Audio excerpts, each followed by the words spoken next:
We have Isabel Hunt. I'm a huge fan of hers. I'm so excited to have her on this summit, and she's going to be sharing with us about imposter syndrome and emotions and just educating us on this subject. So Isabel, thank you for jumping on. You just want to share a little bit about yourself and what you do.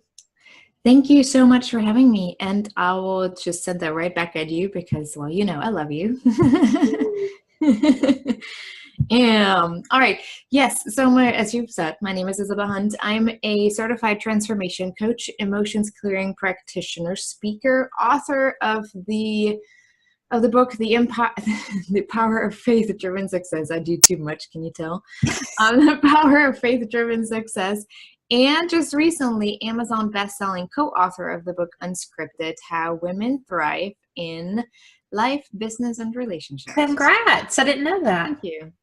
Well, yeah, it's a co-author awesome project, so I don't really it's not like I wrote this whole book myself, but it's still kind of cool. That's incredible. That's incredible.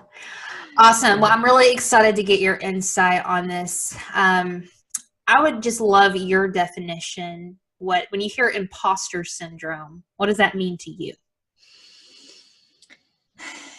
Interesting. I personally never even used it for myself. I'm originally from Germany, so that was a word that was just not in my English vocabulary. So I actually had to think about that question for a bit. But what imposter syndrome for me means is pretty much just a little bit of a pity party inside of yourself. Yeah. Right? When you doubt your accomplishments, what you have accomplished so far, what you're called to do, when you are literally think you're a fraud, when you making yourself really, really small, and you find everything that is wrong with you, everything that is not what you think you're supposed to do, everything that you think you're not good at. So it is kind of a little bit of an internal pity party, I would say. Yeah. Where do you think that comes from? Because it's really interesting to me. I know even there's the dialogue in my own head where I want to do these great things and I feel like something you feel called to do. So there's that side of it. And there's also this other element of who am I? And that pity party you're talking about. And there's such a contrast there. And I'm wondering, where does that come from? Well, you asked that question, two things came to mind. I think because we're all different, there are different reasons where it's coming from. But I think one thing could be a lack of trust and a lack of feeling safe. If you don't feel safe from within, or you don't trust yourself, you start to feel very insecure and very much not able and capable of what you're supposed to do, because you're always looking for acknowledgement from the outside. So that gets me to the other point. When you take a look and someone says, I think I feel like a fraud, often they all just look for acknowledgement and encouragement. Sometimes people just kind of create stories around that. I'm a fraud. I don't think I should be doing that, and getting that out into the world. So people say, oh no, it's not. You're doing really great things.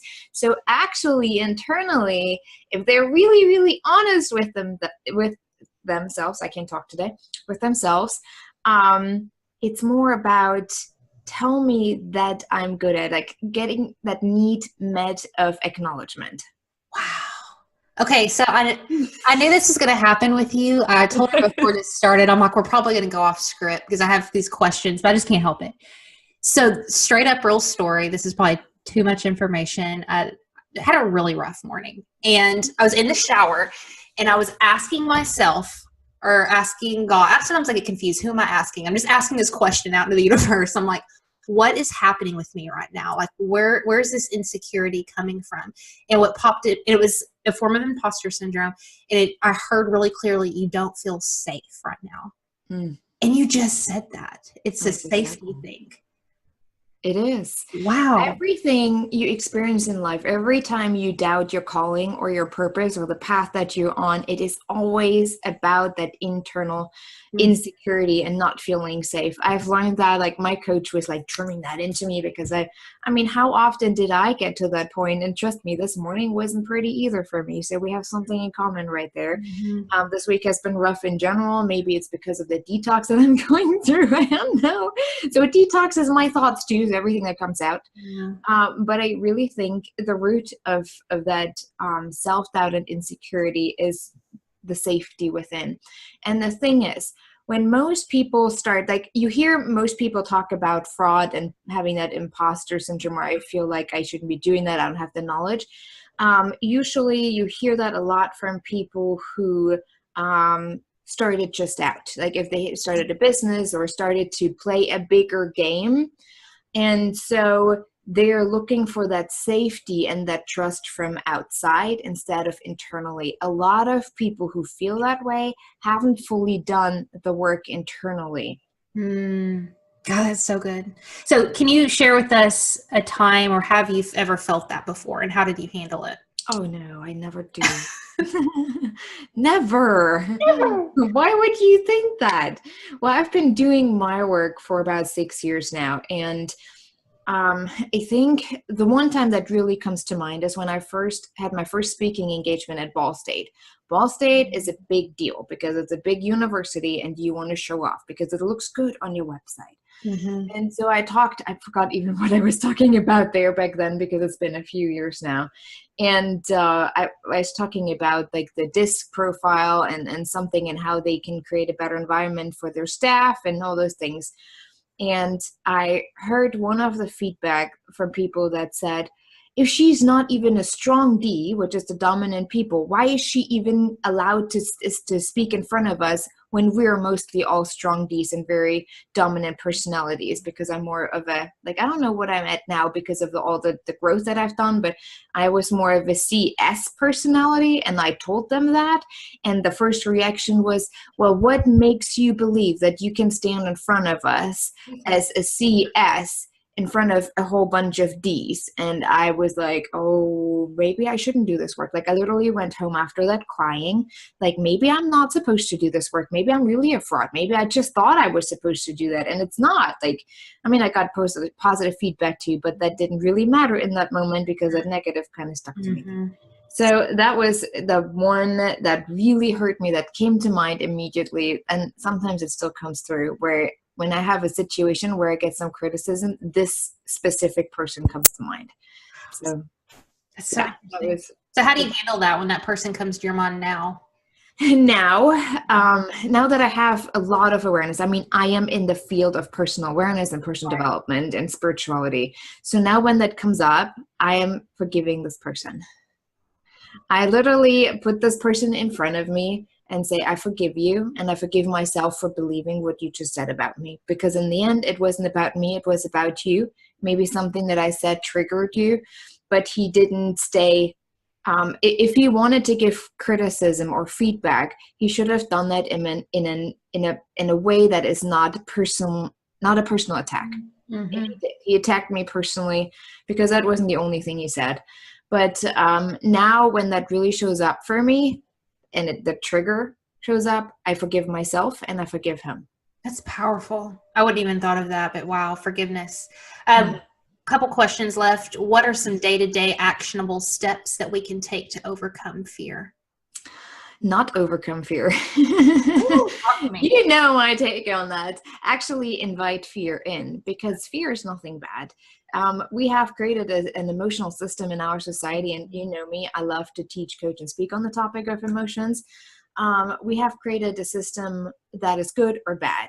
And most of the time, especially when you start something big, people say how to overcome fear, how to push through fear. And I always say, why do you have to? If you resist something, if you try to overcome, if you try to push through something, you always push against an obstacle like this. Yeah. But if you actually invite it in, you can move along with it. Yep. So you can choose. Do you want to choose the easier way, or do you want to choose the hard way that might really hurt your head at some point because you keep hitting your head against the wall? So fear is really not something to overcome or to push through, in my opinion, and some other researchers' opinion, but in general, mine. It may be scary, it might be uncomfortable, but fear is literally a sign for us that tells us, hey, you're ready. It helps us to stop in our track where we're at, because sometimes when we have a passion for something, we just race through it, right? We just I'm going to do this, and I'm going to do this, and I'm going to do that, and I'm going to work on this project. So when fear comes up, it's really like, hey, stop. That's it. Yeah. What are the actions do you really supposed to take that move you forward? What are the actions that you are taking that are not really in alignment with who you are and not in alignment with your purpose, that you just do because you compare yourself with others, that you just do because you feel incapable, because you do those because you feel insecure to make yourself feel a little bit better, right? But fear is literally for us saying, hey, you're ready. You're ready to take that step that you know at your heart level, like at the core, on your soul level, you know which next step you are supposed to take. And it's most likely uncomfortable, outside of your comfort zone. So of course, your whole physical system is like, whoa, red flag. No, we can't do that. We don't know how to. We don't know what to. But if you really tune in with yourself, you do know. Because in the end, it all comes down to you just have to trust. That's it. You just have to trust and move forward.